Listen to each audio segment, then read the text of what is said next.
What's going on, everybody? Darn here from Not Easily Broken. In this video, I will be talking to you about 7 things that marriage was not created for. Yes, you heard me right. 7 things that marriage was not created for. Please subscribe and please share and like this video. I will be coming right back. Marriage is a beautiful thing. Marriage was created by God. Marriage is not a man thing. Marriage is a God thing. And the interesting thing about marriage is when you make the right choice in a mate and when you find the right person and both of you guys are working and building a marriage, it can be a very rewarding thing. Unfortunately, we live in a culture where everything has become so glamorous about marriage. Everybody seems to romanticize marriage. A matter of fact, from the engagement party to the wedding to the exotic vacations and the exotic honeymoon, everything seems to be all about the bling and the glitter and all of that stuff. But the truth be told, marriage is much more than just that.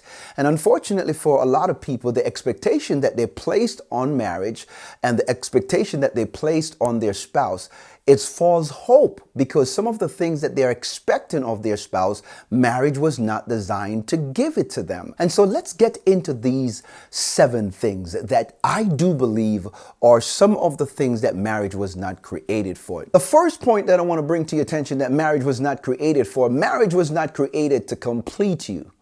God already took care of that. When God created you, He placed everything inside of you in order for you to be great.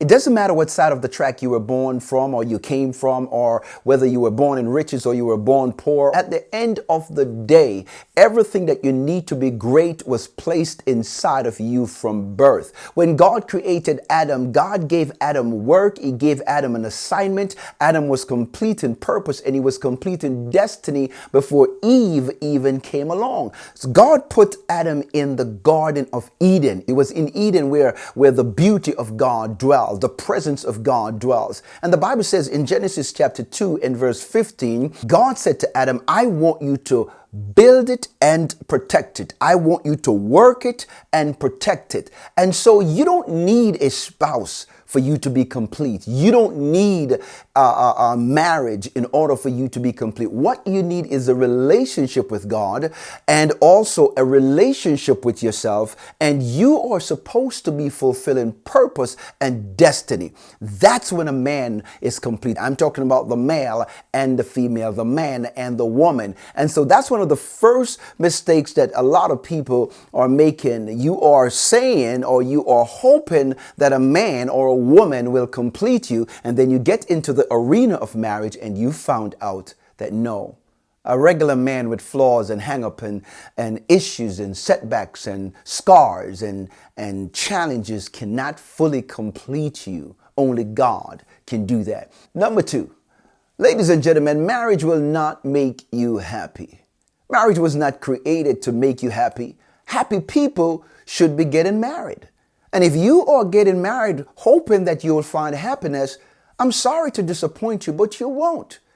Happiness is not from without. Happiness is from within. And when you are happy within yourself and then you find somebody that is also very happily fulfilling purpose and destiny and happy within themselves, both of you are 2 happy people that are in marriage. But when you are broken and when you have hang-ups or you have issues and you have flaws and situations that you didn't really deal with before marriage, and here it is that now that you're married, you're asking of your spouse what they themselves were not created to give to you. And so happiness doesn't come from a marriage. Happiness in a marriage is based on 2 people that are complete within themselves and know who they are, understand their purpose and their destiny, understand where they are, where they're going, and they are willing to work together. Now, of course, as a spouse, you have a responsibility, a moral and also an obligation to your spouse to really add value to their lives. But to create happiness? Nah, That's too much. That's too much. My job is not to make my wife happy. My job is to love her. My job is to honor her. My responsibility is to serve. My responsibility is to show up every day and give our marriage everything that we have got. But my job to make her happy, I don't want that assignment. And I hope you don't, because if you do and you are not qualified or you're not able to create that happiness in their thought process and in their mind, then obviously they're going to think that you're not the right person for them. And so happiness is not from without, it is from within. So that's one of the false expectations that a lot of people are putting on marriage and putting on themselves. Number 3, marriage will solve your problems. No, ladies and gentlemen, marriage was not designed to solve your problem. Now, of course, when you married to someone, both of you are supposed to work together to also help to become the best version of yourself. But to solve your problem? No. As a matter of fact, marriage have a tendency to expose problems. And so what I shared with couples all the time, even as singles, those of you that are courting or you are engaged to be married, that if you have certain hang-ups, certain behavior patterns, certain character flaws that you need to work on, it's a great time for you to really take the time to work on it before marriage. And here is the reason. Because when you get married, marriage will magnify the problem. When you get comfortable in a marriage and you begin to see the flaws, you begin to see the character, the habits that you didn't see while you were dating, you didn't see that while you were courting. And now that you're in marriage and you're looking at your spouse and you're seeing behavior patterns that you didn't see while you were courting, you're going to think that, oh, what did I get myself into? I believe that we do have an obligation as spouse to really help our spouse in every capacity that we can to be better. But it's not their responsibility to do the work. It's not their job to solve your problem. You have a responsibility to yourself and to your spouse to be the best version of yourself every single day. You have to show up and show out and make that commitment to do the work, even when doing the work is not easy. All right? It is necessary, though, to keep working and keep building yourself. Number 4, guys. Marriage is not about the glamour. It's not about the ring. It's not about the exotic vacations and honeymoons and fancy wedding. Of course, I want you to celebrate your marriage, celebrate your wins, celebrate God's blessing upon your life. But guys, I want you to hear me. Marriage is not about glamour. There is nothing glamorous about marriage. Marriage is a commitment.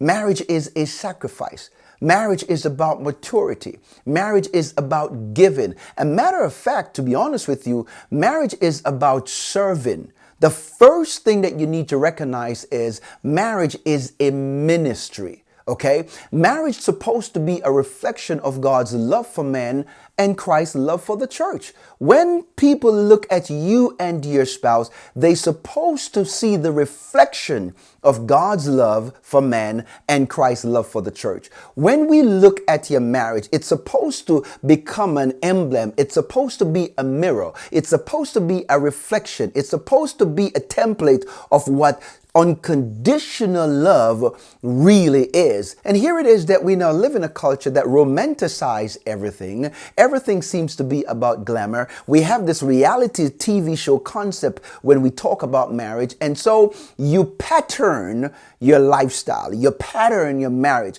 after something that is fantasy and not reality. And then after the honeymoon and after the dust settles and after you unpacked your luggage and you begin to see that what you fantasize about and what your reality is are two different things, you start to think that you make the wrong choice in a mate. Your concept and your idea of what marriage is really about was wrong. It puts you in a place where you're now questioning your fantasy versus your reality, or your fantasy versus as is, what is presented before you. And so marriage is not about glamour. It's not about the ring. It's not about the bling. It's really about the commitment. It's about the lifestyle. It's about the sacrifice that you are both willing to make in order to build and have a successful marriage. Number 5, marriage will not heal your past. Ladies and gentlemen, I submit to you the reality that if you have issues in your past and you didn't deal with them before marriage, now I'll say it again, that you will not solve all your problem while you're single. But for God's sake, you have a responsibility to your spouse, to your future spouse, to make sure that you work on yourself, that you try to get rid of some of the bad habits and some of the issues that has been plaguing you for a long time. The problem in a lot of relationship is you have extra baggages, you have self-esteem issue, you have self-image issue, and you didn't deal with those things before marriage. And so you bring over the residue of your past in the marriage, and it is hindering you and it is preventing you from becoming the best version of yourself, or it's not allowing you to add value to your marriage like you really are supposed to do. And the truth be told, that of course, your spouse working together, both of you guys, you can solve some of the issues. But there are some deep-rooted behavior patterns and residue from past relationship, past hurt, maybe where you were born, how you were raised, and the family that you were born into. Maybe you have some scars. Maybe you have some issues from your past. Maybe you have some issues from past relationship. Maybe something happened to you when you were younger and you've never dealt with those trauma. You never dealt with those pain. You have never confronted the people that hurt you. You have not forgotten about it. You have not forgiven them for what they did. And so here it is that you are in a relationship right now, and instead of you giving the best that you can to your marriage, you are struggling with your identity. You're struggling with your past. You realize that when there are certain conflicts and certain situations that kind of just show its ugly head in the relationship or in the marriage. And so it's important for you to know, ladies and gentlemen, that marriage is not going to solve your hurt. It's not going to prevent the scars. It's not going to mask it. It will expose them. And so find a reason to work on yourself. If you're married and you have issues, if you're married right now and there are problems, if you're married and you're dealing with some stuff that your spouse is not responsible for, ladies and gentlemen, you need to take time to really evaluate where you are, make an assessment, do some introspection, start to look on the inside and ask yourself the question, what can I do to change my behavior, my attitude, so that I can be better equipped to serve in my marriage? Yeah, you need to do some work. Let's go. Let's get started. You have work to do. Ladies and gentlemen, I submit to you number 6. Marriage will not cure lust or perversion. It will not. If you're a lustful person and you didn't deal with those lusts, you have not confronted these demons, it's going to follow you over into the marriage. Some are dealing with pornography issue, perversion, lust, all these different things happens to plague a lot of good marriages. But the truth be told, ladies and gentlemen, I believe that what spouse need to begin to realize that lust and perversion is something that you have to guard your mind and your heart from every single day. That is the reason why I tell folks all the time that in order for you to build a successful marriage, it's going to take more than just your desire for each other. It's going to take commitment. It's also going to require a better relationship with God, because your flesh cannot be satisfied. Your flesh wants what it wants when it wants it. It does not matter whether you have the right wife or the right husband. Your flesh always wants what it wants. The Bible declared to us in Galatians chapter 5, and I believe it's verse 16, it declared to us that we must walk in the Spirit and we will not fulfill the lust of the flesh. It's absolutely in this very chapter of Galatians that it talks about the fruit of the Spirit. And the fruit of the Spirit, one of them is self-control. When you understand that you have the ability through the gift of God, through the Spirit of God, in order for you to practice self-control. So please don't say the devil make you do it. When you step out of your marriage and you're shacking up and you're having sex out of marriage and committing adultery, the devil didn't make you do it. It's your flesh. The devil might tempt you, but he didn't force you to do it. And so you have to take responsibility and take ownership of the fact that you have to begin to focus on the reality that it is your job as a husband and a wife to guard your heart, guard your mind, and protect yourself every single day from sexual perversion. Why? Because it's everywhere. And that's why you have to guard your heart. and guard your mind, because it's out there. It's plaguing the movies, the magazine, the videos. Everywhere you look, sex is selling. That's why Job said, train my eyes that I may not lurk or look at another man's neighbor. You have an obligation and a responsibility every single day to guard your heart, guard your mouth, guard your ear, guard your eyes. You have got to stay focused, because there are a lot of distraction and temptation out there. And so marriage is not going to solve your lustful desire. Number 7, marriage will expose you for who you really are. See, marriage is such a powerful thing. Before there were nations, before there were kings, before there were queens, before there were governments, before there were communities, before there were business, before there was a church, there was a marriage. Marriage is the foundation. Marriage is the fabric of our culture, of our society. Everything starts with a marriage. And unfortunately, for those of you that get into marriage without the proper reason, there is a reason for marriage. There is a purpose for marriage. There is also a benefits for marriage. I won't get into it in this video, but I promise you that I will do another video talking to you about the purpose of marriage versus the benefits of marriage. And so marriage will expose you for who you're not or who you really are. See, the truth be told, if you are a good person and you're married, marriage will make you still be a good person. Marriage is not supposed to change you, because it's about your character. Remember, marriage is an institution designed by God, okay? And two people join in to become a member in this institution. And unfortunately, because of character, because of behavior, because of problem, because of issues that people did not deal with before marriage, you have breached your membership. You have violated the contract. You have violated the trust in the relationship, in the marriage. And so you are blaming your spouse for bringing out the worst in you. And the truth be told, the worst probably was always there. I mean, marriage will also allow you to bring out your best. So who you are will shine in the marriage. Of course, marriage will test you. Of course, marriage is not about perfection.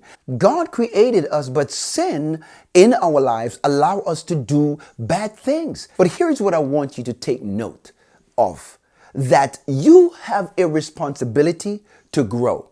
You have a responsibility to become a better person. You know, one of the beauty of humanity is that even in the midst of adversity and trials and situation, we can always grow. Keep working on yourself, keep building yourself, keep focusing on becoming the best version of who you are. You owe that to your spouse. You have a responsibility, ladies and gentlemen, to be the best that you can be. And if you're not doing that, then you're not giving yourself the best possible position to win in your marriage.